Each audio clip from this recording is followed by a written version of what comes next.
자, 그럼 16번 문제를 보겠습니다. 포상금을 지급받을 수 있는 신고고발 대상을 모두 고른 것은, 이건 공인인사 법령상 포상금 신고고발 대상이죠.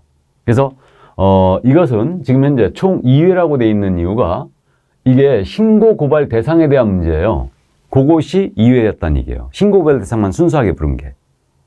근데 사실 포상금 절차 제도는 매회 출제한다고 보시면 돼요. 거의. 자, 그러면 총 2회 출제한 걸로 되어 있는데 신고고발 대상 우리 암기해야 되죠. 그래서 신고고발 대상에 대해서는 교포 양부모로 암기하고 있어요. 그죠? 교포 양부모. 이게 이제 교란행위 자고 표시광고 한자죠. 그러니까 아닌 자로서 표시광고 한자고 양도 대한 자, 받은 자. 그다음에 부정한 방법으로 등록한 자죠. 그다음에 무등록 중개업자예요. 기억하고 있죠? 이렇게 되는데 이때 교란행위가 이번에 개정됐지 않습니까? 그러니까 6월 1일 날 개정하면서 개정이 됐는데 이 교란행위 전부가 들어간 게 아니에요. 부동산 거래소 교란행위가 우리 법 위반이 거의 다 들어갔는데 교란행위 중에 누구만 주냐면요. 금지행위의 일부. 그러니까 금지행위 중에 시, 단, 유가강제 방해 기억나세요? 꼭 명심해야 돼요. 시세 교란행위한 자, 단체 구성 중개 제한한 자, 유도한 자, 가격 제한한 자, 강요한 자, 제한한 자, 방해한 자. 금지행위 중에 7가지. 이걸 지금 우리가 교란행위로 암기하고 있는 거예요. 이게 교란행위 다 들어가는 거 아닙니다. 자, 그러면 대상을 모두 고른 것은 매매를 업으로 하는 행위한 자, 매매업. 이 금지행위지만 아니죠. 다른 사람으로부터 자격증을 대여받은 자, 양도대여. 맞죠? 다음에 거래상 증여상에 대해 거짓된 언행으로 의뢰인을 판단치게 하는 자. 역시 아니죠. 그럼 지금 고발 대상을 모두 고른 것 하나뿐이죠. 그래서 니은이었습니다. 됐죠? 교포 양부모로 일단 여전히 암기하시고요. 자, 그러면 이제 17번 문제로 갑니다. 공인인사협회의 공제사업에 관한 설명으로 틀린 것은 그랬습니다. 공제사업 갖고 물어봤어요. 1번 협회는 공제사업을 다른 회계와 구분하여 별도의 회계로 관리해야 된다. 회계 분리 의무가 있고 2번 책임 준비금의 적립 비율. 이거는 공제료 수입액 체크. 다음에 100분의 10 이상으로 해야 되죠. 적립합니다. 그래 틀렸어요. 2번 정답이었고 3번 국토부 장관은 협회의 자산 상황이 불량하여 공제가입자의 권익을 해칠 우려가 있다고 인정되면 자산 예탁규칙의 변경을 명할 수 있다. 이게 개선 조치죠. 개선 명령. 그러니까 개선 명령 기억나세요? 예탁기관을 변경해라, 장부 가격을 변경해라, 업무 집행 방법을 변경해라. 가치가 없다고 인정되는 자산은 손실 처리하라. 적립금을 보유해라. 그죠? 그래서 이런 식으로 개선 명령을 내릴 수 있는데 누가? 국장이. 맞습니다. 다음에 국토교통부 장관은 협회 자산상이 불량하여 중개사고 피해자의 권익을 해칠 우려가 있다고 인정됐다. 그러면 불건전한 자산에 대한 적립금의 보유를 명할 수 있죠. 역시 맞고. 다음 5번 협회는 대통령령으로 정하는 바에 따라 매년도의 공제사업 운영 실적을 일간신문, 협회보도 등을 통하여 공제계약자에게 공시해야 되죠. 맞습니다. 공시는 몇 개월? 회계연도가 종료되면 3개월 내에 하게 돼 있죠. 일간신문 또는 협회부에 공시하고 협회 홈페이지는 게시해놓게 돼 있죠. 맞습니다. 자, 그래서 정답 2번이었죠. 뭐 문제 없고요. 자, 그럼 18번 문제 갑니다. 이제 필요적 등록 취소에 들어왔죠. 개설록을 취소해야 하는 사유로 명시되지 않는 거. 취소해야 하는 사유. 이게 필요적 등록 취소죠. 절대적 등록 취소. 자, 이렇게 돼 있는데 그러면 필취 사유는 우리가 사법결의 2항 정의로 암기했죠. 그래서 이제 요거 사망 해산했을 때, 부정한 방법으로 등록했을 때, 그다음에 결격 사유에 해당되었을 때, 임원 사원의 결격을 2달 내에서 하나도 마찬가지고, 그다음에 이중으로 등록했을 때, 이중으로 소속했을 때, 그다음에 등록증 양도되었을 때, 다른 사람에게 성명상호를 사용하여 업무를 하게 했을 때, 그다음에 업무정지 중 업무했거나 자격정지를 받은 소공을 하여금 중개 업무를 하게 했을 때. 그죠? 이거 아주 잘 묻죠. 다음 이제 상습범인데 이거는 최근 1년 내에 2회 이상의 업무정지 처분을 받고 다시 업무정지에 당해했을 때. 이게 삼진아웃이죠. 1년 내 업은 삼진아웃. 기억하고 있죠? 그 다음에 이번에 추가된 게 중개보조원수를 초과해 고용했다. 우리 중개보조원수는 개공과 소공을 합한 수의 5배를 초과 못하죠. 근데 보조원에 대해서 수를 초과해 고용했다. 그러면 등록 취소예요. 거기다 1-1입니다. 아주 되게 세게 맞아요. 자, 그러면 개공이 업무정지 기간 중에 중개 업무했다. 필취 맞고, 개공이 사망했다. 필취 맞죠. 이때는 청문하지 않고요. 이중으로 중개사무소에 개설 등록했다. 필취 맞죠. 필취 1-1이죠, 이거는. 다음, 천막 그 밖에 이동이와 임시 중개업무를 했다. 임시설물 아주 잘못 씁니다. 임취죠. 임취의 1-1이에요. 그래서 4번 정답됐고요. 5번, 최근 1년 내 이 법에 의하여 2회 이상의 업무정지 받고 다시 업무정지. 삼지 나오시죠? 맞습니다. 그게 정답 4번이었어요. 쉽게 골랐을 걸로 보이고. 자, 그 다음 이제 요 임치 사유는 기억을 한번 살려만 봅니다. 임치 사유는 미시사업 거금 보전 236으로 하고 있죠. 등록 기준에 미달했을 때, 이때는 결격 아니라고 그랬어요. 이로 인한 등록 취소는 기준 미달. 그다음에 시, 임시 시설물 설치했을 때. 4, 이중 사무소를 두었을 때. 이중 사무소. 그다음에 업, 겸업 위반했을 때. 그래서 이거는 등록 기준과 관련되어 있는 거고요. 미시사업은. 그다음에 거금, 거짓 기재 이중계약서 작성했을 때. 거짓 기재 이중계약서. 그다음에 금지행했을 때. 이건 두 개는 거래질서 문란의 우려가 있죠. 거금. 그다음에 보전, 보증을 설정하지 않냐고 중개업을 시작했을 때. 보증 미설정 업무 개시. 전속 시 정보 공개 의무를 위반했을 때. 이건 의뢰인 보호 조치를 위반했어요. 다음에 상습범이죠. 이 3은 2년 내 2회 이상의 시정 유치 과정을 받았을 때. 다음에 3, 1년 내 3회 이상 업무정지 과태료 받고 네 번째 타석에서 업무정지 과태료 위반했을 때. 기억나요? 그러니까 임치가 되는 앞에서 3번을 맞고 네 번째 타석에 들었으면 임치로 갑니다. 그래서 이렇게 되고요. 단 필취했기 때문에 필취로 한다고 그랬죠. 다음 6월 초가 무단 위협을 했을 때. 그죠? 중개업을 할 의사가 없는 걸로 보여요. 그래서 요거 미시사업 거금 보전 236 이렇게 이제 반복해 주시고요. 자, 그럼 19번 문제 갑니다. 행정제재처분 효과의 승계. 최근에 이 문제를 굉장히 어렵게 내다가 작년 시험에서는 이제 평범하게 출제했어요. 제가 보기에는 평범한데 그래도 난이도 상이죠, 이거. 여러분들이 어려워하십니다. 그죠? 그래서 이거 문제를 일단은 행정제재처분 효과의 승계되어가는 셈으로 옳은 것을 모두 옳은 것은 이랬는데 지금. 그래서 요거는 이론을 먼저 보고 한번 문제를 볼까요? 중개업을 영위하다 폐업 신고해버렸어요. 그리고 일정 기간이 지나 재등록을 했다. 그럼 재등록 개공은 폐업 전 개공의 지위를 그대로 승계하고 있죠. 그죠? 지위를 그대로 승계합니다. 따라서 폐업 전 위반에 있었다면 이를 이유로 행정처분할 수 있어요. 그죠? 이때 폐업 기간이죠, 이게. 폐업 신고 재등록 기간. 요 기간이 3년을 초과했어요. 이때는 불가하죠. 행정처분 못합니다. 그러니까 폐업 전 위반을 사유로 행정처분 요소 못 때린다고요. 3년 지나면. 왜? 결격에 3년이 지나면 주로 벗어나거든요. 근데 1년만 경과했다. 폐업기간이 1년 지나버리면 폐업 전 위반이 업무정지에 해당이었어요. 업무정지를 못하는 거죠. 이렇게.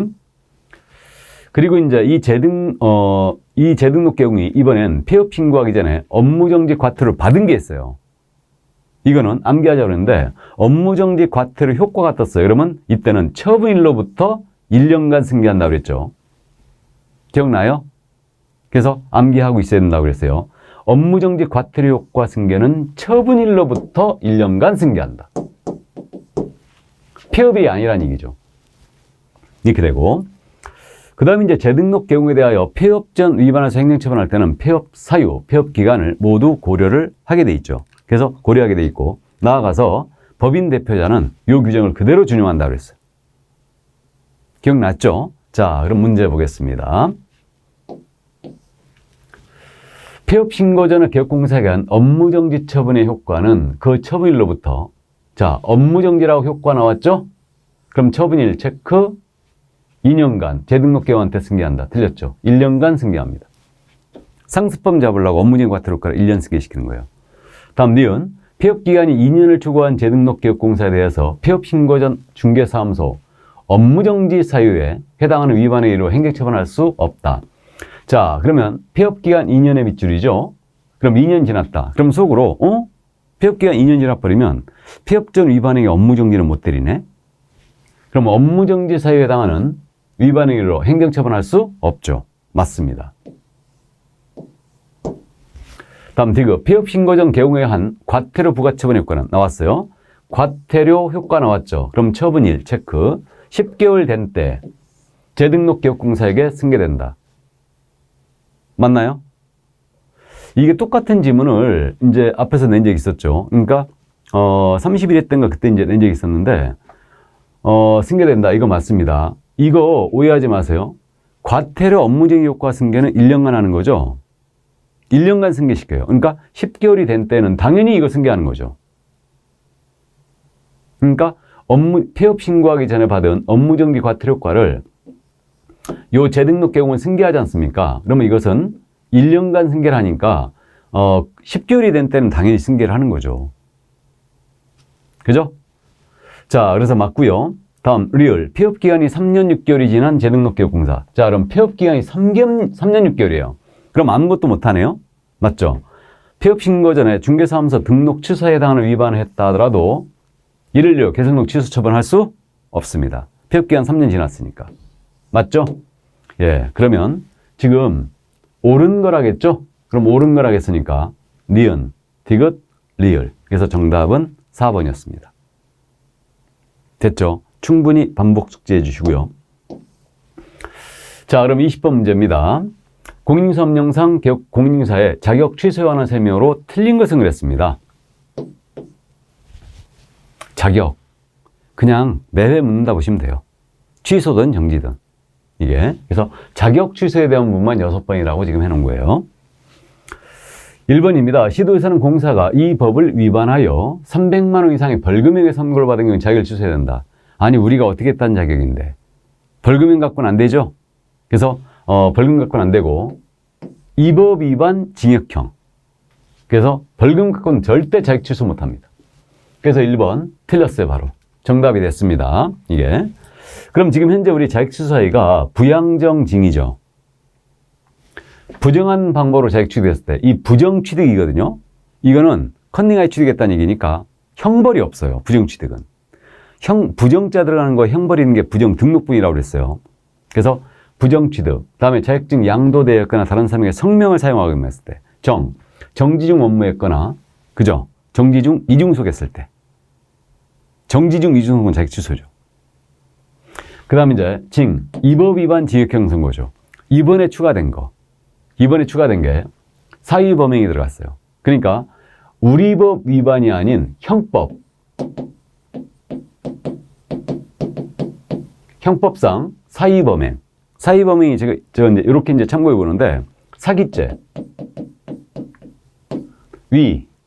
문서, 사문서 위조, 변조죄, 그다음에 동행사죄, 다음에 범죄단체 조직죄. 이거. 다음에 횡령 배임, 업무상 횡령 배임 포함이고요. 이 범죄로, 형법상 이 범죄로 금고 이상의 형, 집행유예 포함이에요. 금고 이상의 집행유예를 받았다. 그러니까 형법상의 범죄, 우리 법 위반 징역형이 아닌 형법상의 이 범죄요. 사의 범행으로 징역형, 금고형 이런 걸 받았다. 즉 취소해버립니다. 그러니까 벌금은 절대 아니에요. 그래서 사의 범행으로 기억해 주세요. 즉 취소요. 자, 그러면 이렇게 1번 정답이었고요. 2번. 자격 취소된다는 공사자격증을 교부한 시도사에게 반납해야 되죠. 며칠 내? 7일 내에 반납해야 되죠. 안 하면 100만 원 과태료. 교부한 시도사가 또는 취소한 시도의사. 다음 3번. 시도의사는 공사자격 취소 처분한 때는 5일 내 이를 국토부 장관에 보고하고 다른 시도의사에게 통지해야 된다. 5일이죠. 5일 내 이를 국토부 장관에 보고하고 다른 시도에 통지한다. 그래서 우리 이 질문 암기하자고 그랬는데 5일이 나왔지 않습니까? 그럼 반드시 취소만 떠야 돼요. 자격 취소만 나와야 되고 정지가 들어가면 안 된다. 국장 보고하고 다른 시도의사에 통지한다. 꼭 암기해 주시고. 자, 그러면 4번입니다. 시도사는 공사 자격을 취소하고자 하는 경우는 청문을 실시해야 되죠. 맞고. 5번. 시도사는 공사가 부정한 방법으로 자격을 취득하는 경우는 자격을 취소해야 되죠. 그때 이 부정한 방법 자격 취득, 이것은 형벌이 없다는 거죠. 자격 취소합니다. 맞아요, 이거는. 그게 1번 정답이었어요. 됐죠? 자, 그러면 이제 21번 문제 갑니다. 이제 형벌 사유예요. 3년 이하의 적 또는 3천만 원의 벌금에 처해지는 기업공사 등 행위가 아닌 거. 3년에 3천짜리를 물어봤는데 이거는 서비스 문제죠. 그러니까 요 3년에 3천은 19회 때 물어보고 이제 33회 때 물어봤는데 이게 서비스 문제예요. 3년에 3천은. 그래서 행위가 아닌 것 그랬거든요. 그래갖고 1회밖에 안 되는 거예요, 이거는. 근데 사실 3년에 3천은 이렇게 하나로 낸 거는 1회란 얘기예요. 근데 형벌 사유는 매번 물어봅니다. 1년짜리 꼭 암기하고 있어야죠. 그러니까 3년짜리는 무등록 중개업자, 부정등록자, 무부, 금지행위예요. 금지행위에 10년, 3년이 거의 다 들어가 있죠. 10개가. 그죠? 증서중개 매매업, 직접거래 쌍방대리, 투기주장행위, 시세교란행위, 단체구성 중개제한행위. 이게 증직투시단 아니에요. 그리고 유가강제방해, 유도했거나 가격 제한했거나 강요했거나 시세보다 현저하게 높게 표시한 것으로 강요했다는 얘기죠. 제 특정 기업에 대한 중개를 제한했거나 정당한 표시 광고 행위를 방해했거나. 암기하고 있죠? 자, 그럼 아닌 거 그랬는데 양도가 금지된 증서 매매 중개. 그러면 3-3 맞고. 법정 중개부서 초과 1-1이죠? 2번 정답 됐고. 직접 거래 쌍방대리 모두 3년이고. 다음에 특정 중개사물에 대한 중개 제한은 한 개. 단에 걸렸죠, 단. 단체 구성에서. 그죠? 3-3 맞죠? 이게 정답 2번이었어요. 쉽게 골랐을 걸로 보입니다. 3-3짜리 이제 다 봤고요. 여기까지가 공인중개사 법령 문제였죠. 21개밖에 안 냈어요. 이제 지금부터는 부동산 거래 신고법이죠. 그러니까 신고법에서 무려 이제 9개가 출제가 됐던 겁니다. 자, 그럼 부동산 거래계약 신고서 작성에 관한 설명으로 틀린 것은 전형적인 문제 유형으로 나왔는데 신고서 작성 요령 꼭 이해하고 있어야 되죠. 이거는 보세요. 7회나 출제했어요. 10번 보는 동안 아주 잘 낸다는 걸 알 수 있습니다. 그럼 틀린 것 그랬는데 1번 당사자가 외국인이다. 국적 반드시 적어야 되죠. 외국인 국적. 매수 용도도 꼭 적어야 되죠. 알고 있고. 다음 2번 계약 대상 면적란은 실제 거래 면적을 계산해 적되 건축물의 면적은 집합 건축물의 경우 전용 면적을 적는다. 집합 건물은 전용 면적만 적죠. 역시 맞습니다. 그 밖 건축물은 연면적 적어야 되죠. 다음 3번 종전 부동산란이죠. 이건 입주권 거래할 때만 적는 거죠. 그죠? 맞고요. 4번 계약의 조건 참고사항란은 당연히 조건이나 기한이 있을 경우 거래 관련 참고 내용이 있을 경우에 적겠죠. 5번입니다. 대상 종류가 거래상 종류가 공급계약 또는 분양권 입주권의 전매계약이었다. 그럼 물건별 가격 및 총 실제 거래가격에 부가세를 제외한 금액을 적는다. 제외가 아니죠. 포함한 금액을 적어야죠. 그러니까 공급계약하고 분양권 입주권의 전매계약은 부가세 포함 금액을 적는 거죠. 그죠? 예, 그래서 역시 틀렸습니다. 정답 5번이었죠. 회피했죠. 우리가 연습 많이 했던 겁니다. 공급계약, 분양권 입주권 전매계약은 부가세 포함이에요. 왜냐면 우리가 분양받을 때 건물분 부가세 내거든요. 자, 그러면 정답 5번이었습니다. 그러면 23번 문제 가볼까요? 외국인. 그럼 주택임대차 계약 신고제가 빠졌어요. 작년 시험에서. 그러니까 외국인 취득 특례인데 외국인 등에 해당되는 것을 모두 고름성을 했는데 이거 외국인의 정의. 이건 지금 10년 보는 동안 한 문제로 낸 것은 1회라는 얘기예요. 근데 외국인의 정의 반드시 물어봅니다. 꼭 암기하고 있어야 돼요. 그러니까 지문 하나는 꼭 낸다는 얘기죠. 그럼 해당되는 것을 모두 고름성을 했는데 기억입니다. 국제연합의 전문기구 외국인 맞죠? 대한민국 국적을 보유하고 있지 아니한 개인 맞죠? 이때 시민권이어야 돼요. 영주권 아닙니다. 다음 외국의 법령에 따라 수립된 법인, 외국 법인이죠. 국제기구, 외국 정부 다 들어가네요. 또 모두가 나왔어요. 또 모두가. 그러면 정답 5번이었죠. 전부 다 했어요. 전부 다가 나오면 아주 굉장히 찝찝하다고 그랬죠? 5번 정답이었습니다. 자, 그러면 이제 24번 문제로 가볼까요? 외국인 특례 문제를 이제 더 냈죠. 취득 등에 대한 설명으로 옳은 것 그랬습니다. 상호주의에 따른 제한은 고려하지 않는다. 1번 자연환경 보존법에 따른 생태연관 보존지역에서 외국인이 토지취득의 허가를 받지 않냐고 체결한 토지계약은 유효하다. 허가 안 받으면 계약 무효죠. 잘 알고 있고. 군문생냐. 그죠? 군문생냐예요. 2번 외국인이 건축물의 신축을 원인으로. 그럼 신축에 동그라미 치는 거죠. 대한민국의 부동산을 취득한 때에는 신고한 채로부터 취득의 허가를 받는다. 허가가 아니고 신고죠. 신고해야 돼요. 그럼 신고는 취득한 날로부터 6개월이죠. 안 하면 100만 원 과태료.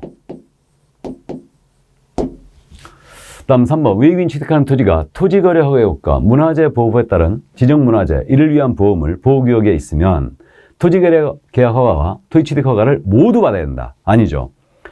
이거 알고 있습니다. 토지거래 허가구역인데 이 안에 있는 토지가 만약에 군사시설 보호구역, 문화재 보호구역이었다. 그럼 이 지역을 외국인이 취득한다. 그럼 이 외국인은 토지거래 허가구역이자 외국인 취득 허가 대상 지역이니까 둘 다 받아야 되냐? 그건 아니란 얘기죠. 둘 중에 하나만 받으면 돼요. 그럼 토지거래를 받았던 외국인 취득 허가를 면제하고 외국인 취득 허가를 받으면 토지거래를 면제한다고 그랬죠. 모두 받아야 되는 거 아니에요. 둘 중에 하나만. 그죠? 하나만.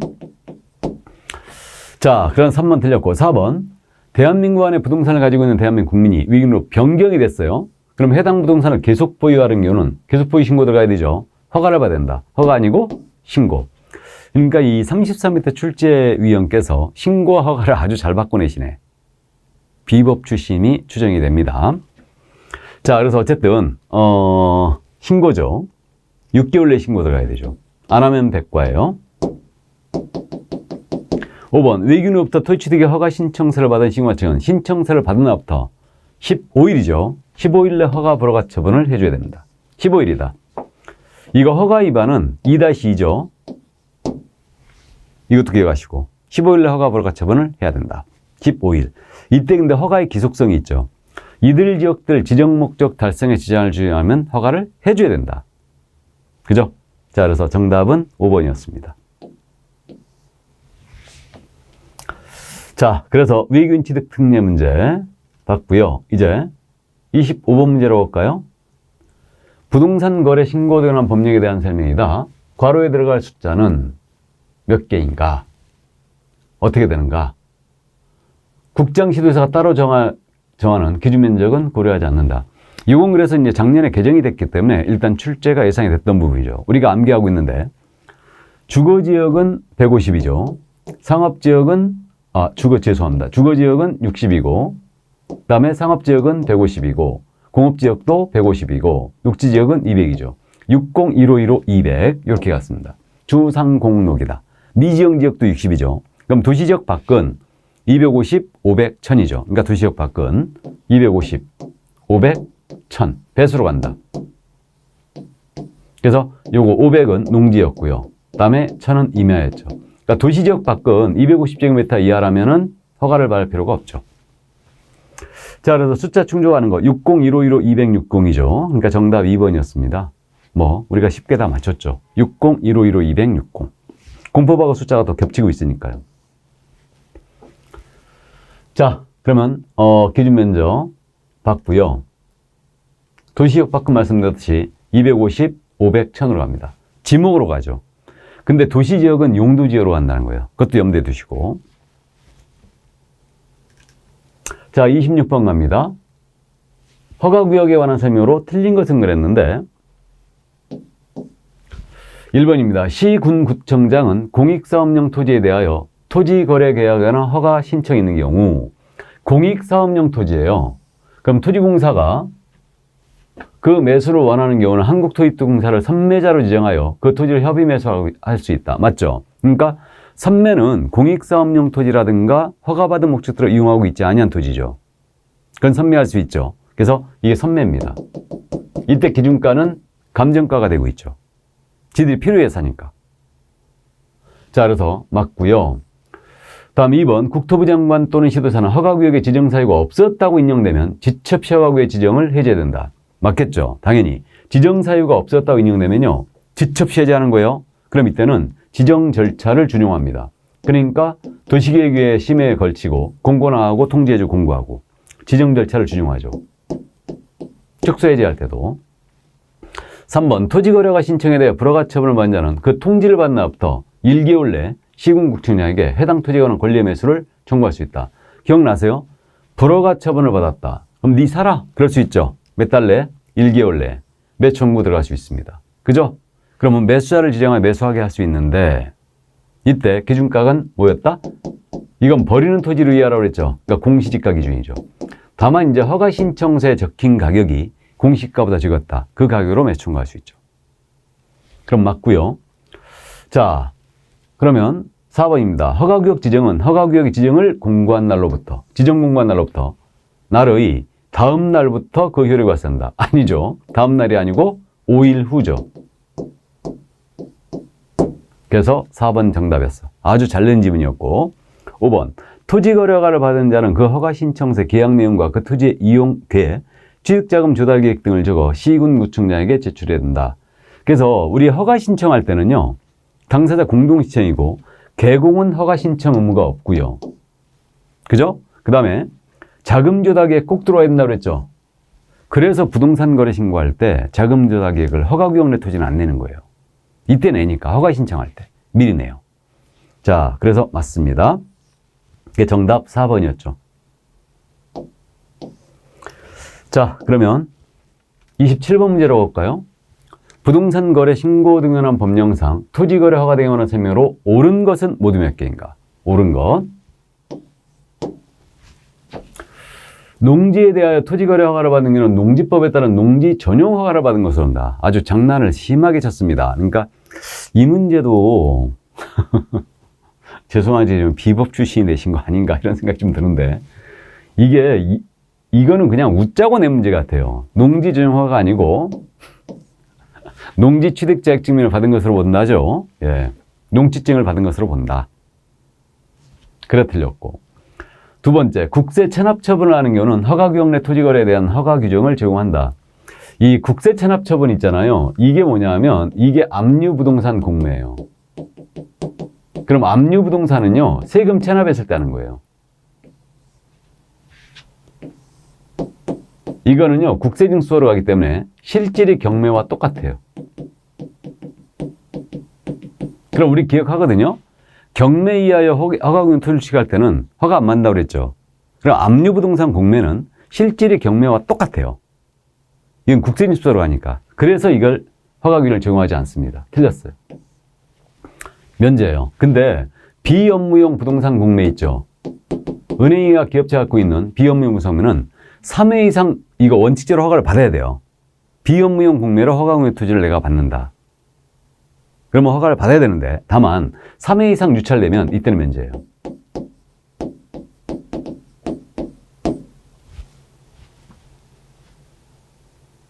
됐죠? 자, 그래서 허가 규정을 제공한다. 틀렸고요. 시장 군수는 토지 이용 의무기간이 지난 후에도 이행강제를 부과할 수 있다. 이용 의무기간이 지났다. 이행명령을 이행했다. 이행강제 부과하면 안 되죠. 부과를 즉시 중지해야 돼요. 틀렸고. 마지막. 토지 소유권자에게 부과된 토지 이용에 관한 의무는 그 토지에 관한 소유권의 변동과 동시에 그 승계인에게 이전한다. 맞죠? 그러니까 허가구역 내 토지 소유권자에게 부과된 권리 의무 모두 그 승계인이 승계를 받습니다. 그리고 나아가서 처분도 전부 다 승계받아요. 그럼 옳은 거는 하나뿐이죠? 그래서 이 문제 좀 어려웠습니다. 특히 이 부분 국세 체납 처분 이게 좀 낯설었고요. 그 다음에 이거 승계한다. 이거는 뭐 크게 어렵진 않았는데 어쨌든 두 번째 지문이 좀 어려웠어요. 이게 그래서 이것도 또 몇 개냐 그랬기 때문에 더군다나 몇 개냐 그랬고요. 이게 한 개가 2번에 있죠. 그럼 옮겨 적을 때 조심해야 됩니다. 그죠? 2번에 턱 찍어줘야 되는데 1번에 탁 찍고 오는 거야. 한 개 그러니까. 그럼 안 된다는 얘기죠. 자, 그래서 정답 2번이었습니다. 자, 그러면 28번 문제. 부동산 거래 신고나 법령상 2년 이하의 지역 또는 계약 체결 당시에 개별 공시가에 따른 해당 토지 가격에 100분의 30에 해당하는 금액 이하의 벌금에 처해지는 자는 이걸 제재를 물어보는데 32회 때는 그 외국인 허가 위반 갖고 물어봤거든요. 근데 이제 이거 33회 때는 지금 이걸 갖고 물어봤어요. 그러니까 2년 이하의 징역 또는 30% 이하다는 벌금은 허가 위반이죠, 이거. 토지거래 허가 위반. 이걸 간파했으면 그냥 답이 나왔죠, 이게. 그러면 보겠습니다. 1번은 신고원청에 관련자 제출 요구에도 거래대금 지급을 증명할 수 있는 자료를 제출하지 않은 자. 이거 대금 지급 증명자료 미제출이죠. 이거는 그러니까 이제 일단 이거는 얼마다? 대금 자료 3천만 원 이하가 들어오죠, 이거. 그다음에 2번은 허가받은 사항을 변경하는 경우 허가를 받지 않은 계약 체결했다. 그러면 허가 위반이죠. 그럼 이건 2년에 30% 이하가 맞죠. 그러니까 정답 2번은 됐어요. 3번입니다. 외국인이 경매로 대한민국 부동산 취득했다. 그럼 취득한납도 6개월 내에 신고해야 되고 경매 위반은 6개월이니까 100만 원가 들어오죠, 이거. 다음에 개업공사에게 부동산 거래 신고를 하지 아니하거나 하지 아니하게 한 자. 하지 아니하게 하거나 거짓된 신고를 요구 조장 방조한 자. 그럼 이거는 500과죠, 다. 500만 원가 들어. 다음에 부동산 매매 계약을 체결한 후에 신고 문제가 아닌 자가 거짓으로 부동산 거래 신고했다. 그럼 거짓 신고했어요. 이건 취득가액의 100분의 10이죠. 10%가 들어. 5%에서 10% 올렸죠. 10%가 들어. 그러니까 신고 의무자든 아니든 10% 이하가 들어오죠. 그 정답은 2번이었어요. 됐죠? 그래서 제재 가지고 이제 한번 정리가 된 것 같고요. 자, 그러면 이제 29번 문제로 갑니다. 이행강제금에 관한 설명이다. 괄호에 들어갈 숫자로 옳은 것은 그랬는데 요거는 좀 쉬었다 할까요? 네, 잠시 쉬었다 하도록 하겠습니다.